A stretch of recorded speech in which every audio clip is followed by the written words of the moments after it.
السلام علیکم ورحمۃ اللہ وبرکاتہ نحمده ونصلی علی رسولہ الکریم اما بعد۔ آج کا سبق سن لیجئے۔ آج کے سبق کی سرخی ہے زنا سے بچیے، پارٹ نمبر 55۔ زنا کی ابتدا غیر محرم کو دیکھنے سے ہوتی ہے، اس لیے شریعت نے عورتوں کو گھروں میں رہنے کا حکم دیا ہے۔ اگر شرعی ضرورت کی وجہ سے گھر سے باہر نکلنا پڑے تو باپردہ حالت میں نکلنے کا حکم ہے۔ مردوں اور عورتوں کو حکم دیا کہ اپنی نگاہیں پست رکھیں تاکہ ایک دوسرے پر نظر ہی نہ پڑے اور زنا کا خیال ہی دل میں پیدا نہ ہو۔ جہاں پردے میں کوتاہی اور غفلت ہوگی اور غیر محرم مرد اور عورت ایک دوسرے کو دیکھیں گے تو طبیعتوں میں شہوت بیدار ہو جائے گی۔ نفس اور شیطان گھوڑے کی ڈاک کا کام کریں گے اور زنا کا مرتکب کروا کے رہیں گے۔ اجنبی غیر محرم سے میل ملاپ میں بہت رکاوٹیں ہوتی ہیں، لیکن قریبی رشتہ دار غیر محرم سے میل ملاپ میں بہت آسانیاں ہوتی ہیں۔ اسی لیے حدیث میں آتا ہے کہ الحم والموت، یا دیور تو موت ہے۔ شریعت نے دیور اور بہنوئی سے بھی پردے کا حکم دیا ہے۔ شریعت نے دیور اور بہنوئی سے بھی پردے کا حکم دیا ہے۔ عام طور پر خالہ زاد، ماموں زاد، پھوپھی زاد، چچا زاد بہنیں اور خالہ زاد، ماموں زاد، پھوپھی زاد، چچا زاد بھائی، یہ چار بڑے رشتے ہیں۔ بلا شبہ بہت نازکی نہیں ہوتے، بلکہ یہ انتہائی خطرناک بھی ہوتے ہیں۔ یہ رشتے بہت خطرناک ہیں۔ عورتیں انہیں بھائی کہتی ہے، ارے یہ تو میرا بھائی ہے، ارے یہ تو میری بہن ہے۔ بھئی پردہ ہے تو بہن ٹھیک ہے، بہن اپنی جگہ، لیکن پردہ ہے، اس لیے خالہ زاد، ماموں زاد، پھوپھی زاد، چچا زاد، ان سے پردے کا اہتمام کیجیے۔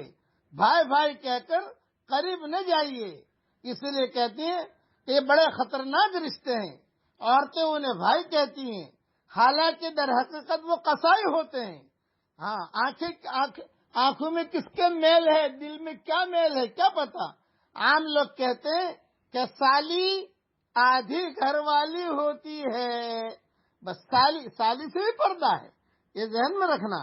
کیونکہ ہر وقت سالی کا آنا جانا ہوتا ہے، ہر وقت بھائیوں کا آنا جانا ہوتا ہے، رشتہ داریاں ہیں، شادیوں میں ملتے ہیں، آجا بھائی آجا بھائی آجا بھائی، سالی آ گئی، ارے واہ، آدمی خوش ہوتا ہے۔ یہ سالی آدھی گھر والی ہوتی ہے، جبکہ سالی ہی تو سوالی ہوتی ہے، اس لیے سالی سے بھی پردہ ہے۔ چچا زاد بھائی، چچا زاد ماموں زاد بھائی، چچا زاد بہن، ماموں زاد بہن، ان سے پردے ہیں، اس لیے پردے کا اہتمام کیجیے۔ عورت کی کمزوری ہے کہ جب بھی کسی کی شخصیت، حسن گفتگو اور اخلاق وغیرہ سے متاثر ہوتی ہے تو عورت اس کے لیے نرم ہو جاتی ہے، بلکہ اس سے میل ملاپ کے لیے گرم ہو جاتی ہے۔ عورت جب بھی کسی پر مہربان ہوتی ہے تو اپنے آپ کو میل ملاپ کے لیے پیش کر دیتی ہے۔ عورت کے لیے عافیت اسی میں ہے کہ نہ تو غیر محرم کو دیکھے اور نہ اپنا آپ کسی غیر محرم کو دکھائے۔ مرد کے لیے بھی اسی میں بھلائی ہے کہ اپنی نگاہیں پست رکھے، ایسا نہ ہو کہ فتنہ میں پڑ جائے اور قیامت کے دن اسے جہنم میں اوندا پھینک دیا جائے۔ جس طرح غیر محرم کو دیکھنا حرام ہے، اسی طرح اس کی تصویر دیکھنا بھی حرام ہے۔ لوگ جو ہے پیار کی باتیں کر کے اور تصویریں منگواتے ہیں اور تصویریں دیکھتے ہیں، اور پھر ہر سال جب نیا سال شروع ہوتا ہے تو کہتے ہیں کہ اب 2021 کی تصویر بھیجو، اب 2022 کی تصویر بھیجو، یہ تمہاری جو ہے 2015 کی تصویر ہے، یہ تمہاری 2018 کی تصویر ہے۔ یہ ساری کی ساری چیزیں حرام ہیں، ان چیزوں سے بچنا چاہیے۔